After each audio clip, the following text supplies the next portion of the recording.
Udah, Satu, kenalannya gua dulu atau lu dulu? gue dulu nggak apa?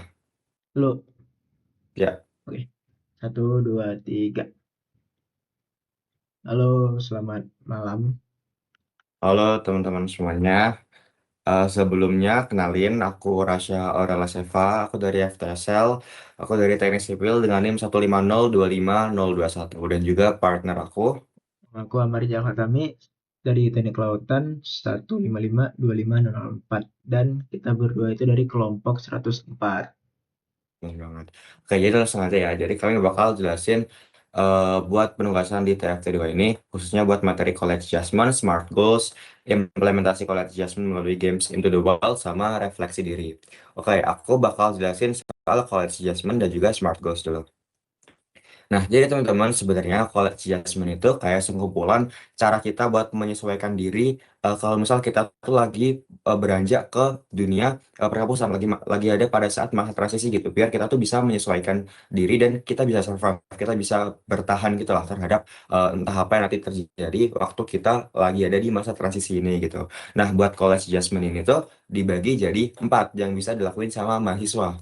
Yang pertama tuh ada academic adjustment. Nah, academic adjustment ini tuh intinya kayak kemampuan kita sebagai mahasiswa buat memenuhi tuntutan perkuliahan, sekaligus itu tuh buat mencapai hasil belajar yang memuaskan gitu. Jadi intinya lebih ke cara kita gimana kita gimana cara kita bisa menyesuaikan diri buat dapat hasil yang buat dapat hasil yang memuaskan gitu.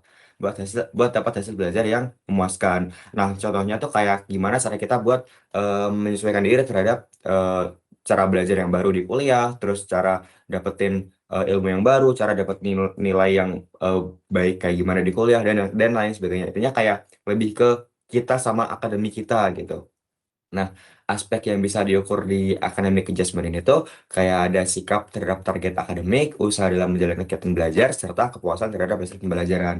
Nah, kalau misalnya contoh nyatanya tuh, kalau misal nih dulu tuh di SMA tuh kita tuh belajar SKS gitu, sistem kebut semalam. Nah, kalau di kuliah itu hampir mustahil kalau misal kita tuh cuma belajar SKS dengan S-nya tuh semalam. Paling nggak tuh SKS, S yang belajar tuh seminggu gitu, sistem kabut seminggu biar kita tuh bisa kayak ngejar materi yang sebanyak itu dengan baik biar hasilnya tetap baik gitu lah. Intinya kayak cara kita bisa menyesuaikan terhadap tuntutan yang baru khususnya tentang tentang akademik gitu. Terus selanjutnya itu ada institutional adjustment. Nah, kalau institutional adjustment ini lebih ke penyesuaian kita terhadap kampus gitu. Bedanya kalau misalkan akademik itu biar kita tuh dapat nilai yang bagus. Kalau misalnya institutional itu biar kayak kita bisa terbiasa sama lingkungan kampusnya gitu.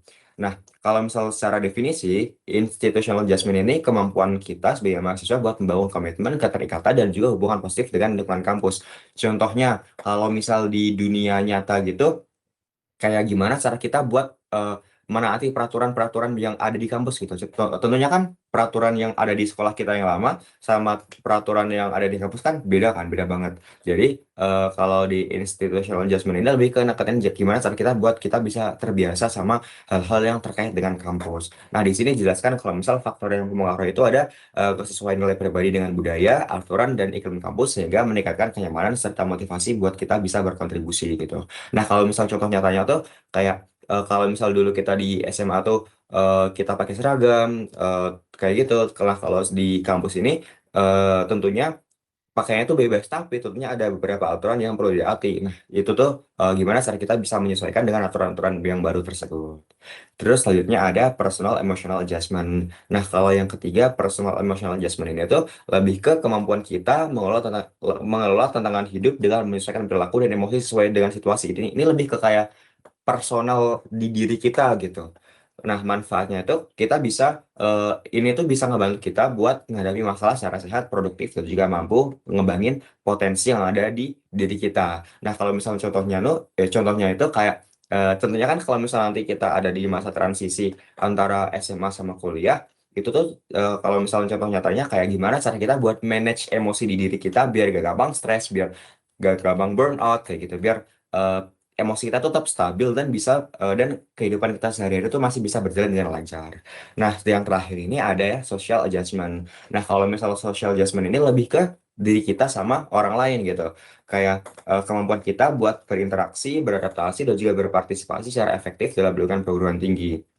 Nah, aspek yang bisa diukur tuh kayak kualitas interaksi sosial, keberhasilan beradaptasi dengan lingkungan kampus, dan juga kepuasan terhadap kehidupan sosial di perguruan tinggi. Tentunya kalau misalnya kita masuk ke dunia perguruan tinggi, orang-orang yang kita temuin tuh beda banget sama yang udah kita temuin sebelumnya. Entah itu dari sifatnya, entah itu dari A, B, C, faktor-faktor lain itu pasti beda banget. Nah, ini tuh kayak gimana sih kita bisa menyesuaikan dengan tujuan kita tuh bisa berhubungan atau berinteraksi dengan orang lain gitu. Nah, itu buat college adjustment. Oh iya, ada catatan juga, college adjustment ini berkaitan satu sama lain. Jadi nggak bisa salah satu doang yang terpenuhi. Harus semuanya terpenuhi biar kita bisa berjalan di kehidupan kampus dengan nyaman, dengan aman, dan dengan kita bisa survive gitu. Nah, terus selanjutnya ada SMART goals. Nah, jadi tuh SMART goals ini tuh kayak intinya panduan kita buat bikin suatu tujuan yang tujuannya tuh nggak cuman kayak apa ya, kayak intinya kayak sekelibet aja gitu lah. Intinya tujuannya tuh lebih bisa lebih ke tujuan yang efektif buat kita bisa bisa mencapai tujuan ini gitu. Nah, SMART goals ini singkatnya teman-teman ada SMART. Nah, buat tiap bagiannya aku bakal jelasin. Yang pertama adalah spesifik. Jadi eh, tujuan yang kita buat itu harus sespesifik mungkin, harus dirumuskan secara jelas, terarah, dan juga tidak menimbulkan ambiguitas gitu. Jadi benar-benar jelas gitu, benar-benar detail gitu. Terus target yang ditetapkan itu perlu menjelaskan apa yang dicapai dan juga alasan mengapa tujuan itu penting. Jadi intinya tujuan tersebut tuh bisa ngejawab what, bisa ngejawab juga why gitu. Nah, terus habis itu ada measurable. Nah, measurable ini lebih ke tujuan yang yang kita miliki itu harus punya indikator buat tujuan tersebut sukses atau enggak gitu. Jadi bisa diukur gitu. Nah, dengan demikian pencapaian target itu kayak bisa kita evaluasi secara objektif. Jadi ya balik lagi nggak ambigu gitu loh. Ada suatu target yang bisa kita ukur keberhasilannya. Terus selanjutnya ada achievable. Nah, achievable ini target yang atau tujuan yang kita buat itu nggak terlalu rendah, nggak terlalu tinggi juga. Jadi kayak di tengah-tengah gitu loh. Nggak terlalu gampang buat kita gapai dan juga nggak terlalu susah buat kita capai gitu. Kayak realistis lah intinya. Terus selanjutnya ada relevan. Nah, kalau relevan ini bisa dikatakan tujuan itu antara satu sama lain tuh saling nyambung gitu kayak eh, saling mendukung satu sama lain, gak ada yang tumpang tindih gitu. Terus yang selanjutnya yang terakhir adalah time bound. Nah, time bound ini kayak kita tuh di tujuan ini punya suatu batas waktu yang perlu kita capai eh, pada tujuan ini. Kayak misal 1 tahun, 2 tahun, 3 tahun kayak gitu. Nah, ini tuh bisa ningkatin kita buat kita makin disiplin dan juga makin bikin kita mudah buat mencapai tujuan tersebut. Nah, kalau misal contoh sendiri dari SMART Goals, aku coba bikin. Jadi itu contohnya di semester 3 ini aku pengen dapat IPK le- aku pengen dapat indeks prestasi semester lebih dari 3,8 dan juga satu lomba minimal tingkat nasional yang berkaitan dengan jurusan aku teknik sipil yang bisa aku capai sebelum bulan November 2026. Nah, kalau misalnya kita bedah satu-satu spesifik. Oke, ini spesifik banget karena aku beneran langsung nunjukin kalau aku tuh mau indeks prestasinya tuh lebih dari 3,8 gitu. Terus buat lombanya aku juga spesifik. Aku minimal satu, terus tingkat nasional dan juga eh, berkaitan sama jurusan aku yaitu teknik sipil itu kan detail banget gitu. Nah, terus kalau measurable tentunya ini juga bisa apa ya, terhitung tercapai atau enggaknya. Contohnya yang pertama, bisa enggak ini bisa IP indeks presnya 3,8 gitu. Terus lomba yang diikutin berapa? Terus habis itu lomba yang eh, diikuti itu tingkat apa? Terus eh, lombanya tuh berkaitan tentang bidang apa gitu. Itu kan bisa ada indikasi kalau itu tuh tercapai gitu. Terus yang ketiga itu achievable. Nah, kalau ini lebih ke kesadaran dalam diri kita aja sih teman-teman kayak eh, kira-kira kalau misalnya tujuan kali ini buat aku tuh realistis gak sih gitu.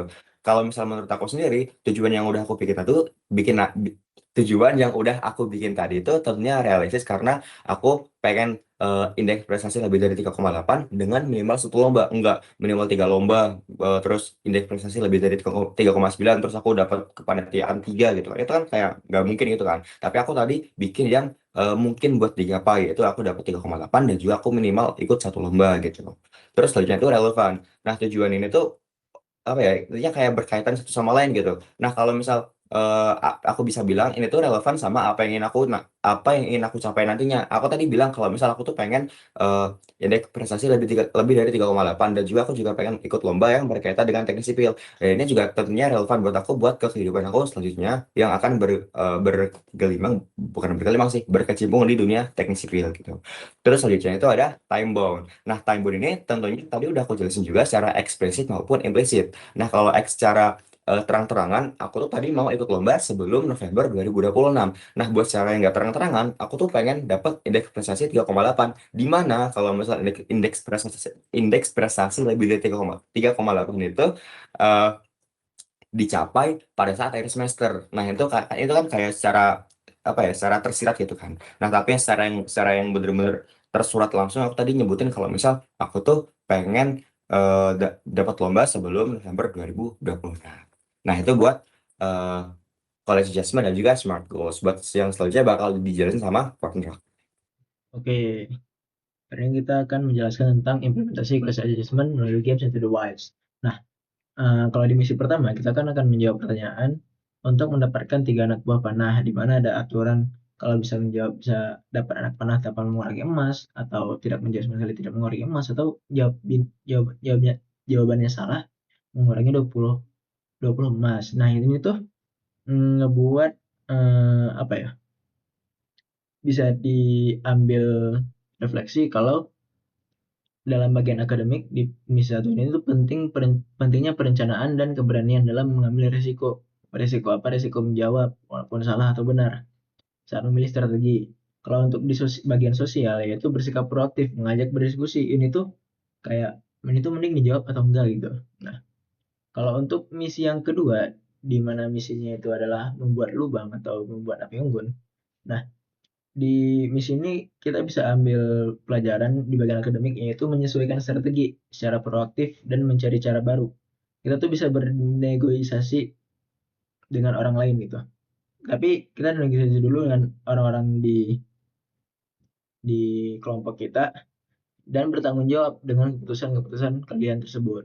Nah, di bagian sosialnya itu adalah menghindari sikap terlalu individualis karena ini tuh kelompok, kita harus cari keputusan bersama dan tidak ragu meminta bantuan baik dari kelompok lain ataupun dari trainers serta mengandalkan kolaborasi dan mencari cara-cara baru gitu. Nah, kan misi 2 ini tuh banyak perlu komunikasi banget ya. Nah, makanya dari itu kita perlu yang namanya komunikasi asertif atau tenang. Di mana dalam musyawarah atau dalam berargumen ini tuh penting banget untuk dalam berkomunikasi itu harus tetap tenang. Apa itu tenang? Apa itu tenang? Tenang itu adalah sebuah singkatan yang isinya tuh yang pertama T, take a pause. Saat misalkan kalian lagi berargumen dan kalian ngeblank, kalian itu boleh take a pause, atau pada saat kalian berargumen dan kalian mulai marah, mulai emosi yang mulai naik, kalian bisa take a pause untuk meredakan amarah kalian. Terus yang kedua ada ekspresi nonverbal. Kalau misalkan lawan bicara sedang berbicara, dan kalian ingin bereaksi, kalau bisa jangan bereaksi yang membuat lawan bicaranya itu menjadi tersinggung. Nah, yang ketiga nyatakan dengan jelas. Apapun yang kalian katakan dalam berargumen itu, dalam komunikasi itu kalau bisa jelas dan tidak ada kesalahpahaman atau kesinggungan. Nah, terus aku bukan kamu. Kalau misalkan ada teman kalian yang salah, kalian itu kayak jangan salahin dia, jangan kamu kenapa gini gini. Lebih ke aku. Mungkin aku yang salah, mungkin aku yang tidak mengerti kamu gitu. Gitu. Terus yang kelima ada N, niat baik dan respect. Kita tuh kalau komunikasi dengan orang lain, tumbuhkanlah niat baik dan respect terhadap lawan bicara agar tidak terjadi masalah yang besar. Nah, yang terakhir adalah goalnya situasi yang lebih baik. Tanamkan kepada kalian kalau kalian komunikasi itu bukan untuk menang, tapi untuk menjadi suasana itu lebih baik. Lanjut ke materi selanjutnya yaitu refleksi diri. tips and trik mengelola diri dan emosi, apalagi dalam argumen tadi dan komunikasi tadi. Yang pertama, identifikasi sumber masalah dan alternatif penyelesaiannya. Baik, kita bisa ngobrol sama orang lain, kita bisa mencari sudut pandang lain untuk mencari alternatif penyelesaiannya. Yang kedua, fokus pada hal-hal yang bisa kita kontrol. Apa yang bisa kita kontrol? Yaitu ya diri kita sendiri, emosi kita sendiri, dan pikiran kita sendiri. Yang tidak bisa kita kontrol seperti emosi orang lain atau pendapat orang lain itu kalau bisa dibuang, masa dipikirkan. Terus yang ketiga ada kelola emosi dengan latihan, yaitu kelola emosi dengan identifikasi dan validasi emosi, ambil jeda dan mempertimbangkan reaksi yang terjadi kalau kalian langsung langsung gas saja gitu tanpa mengetahui akibatnya. Terus yang keempat, mengambil jarak terhadap permasalahan atau tuntutan. Terkadang otak kalian pada saat sedang marah atau emosi itu tuh nggak bisa berpikir jernih. Dan mungkin salah satu cara kalian agar bisa berpikir jernih adalah kalian kalau bisa membuat jarak gitu terhadap masalah ini, sehingga membuat kalian bisa tenang dan kalian bisa berpikir lebih jernih lagi. Yang kan hal-hal yang berada di luar kendali, sama seperti tadi, yang kalau nggak bisa kalian kontrol, lepaskan aja. Terus yang keenam, berusaha memberikan makna positif terhadap situasi. Kalau misalkan kalian ada masalah dan membuat kalian emosi, atau argumen kalian kalah, kalian pikirkan dalam pikiran kalian kalau itu ada baiknya, pasti ada baiknya, pasti ini jalannya gitu. Nah, tips and trick praktis regulasi diri, apalagi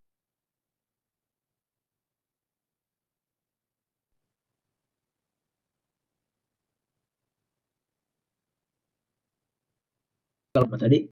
Yang kedua, journaling atau self talk. Kalian bicara kepada diri kalian sendiri, baik melewati tulisan atau melewati lisan, untuk membuang limbah emosi dan dialog positif dengan diri. Terus yang ketiga ada relaksasi pernapasan perut. Tarik napas 4 detik, tahan 6 sampai 7 detik, hembuskan 8 detik. Terus yang terakhir ada makna positif. Ya sama kayak tadi, ubah cara pandang terhadap masalah untuk pengembangan diri. Kalau kalian punya masalah, anggap aja itu adalah hal yang membuat kalian itu bisa berkembang. Mungkin kalian jatuh, ya karena kalian jatuh, kalian bisa mengambil hikmahnya kenapa kalian jatuh dan kalian berdiri lagi gitu. Oke, itu aja dari aku Ahmad Rizal Khatami dan partner aku Rasya Aurela Seva dari kelompok 104. Terima kasih. Terima kasih.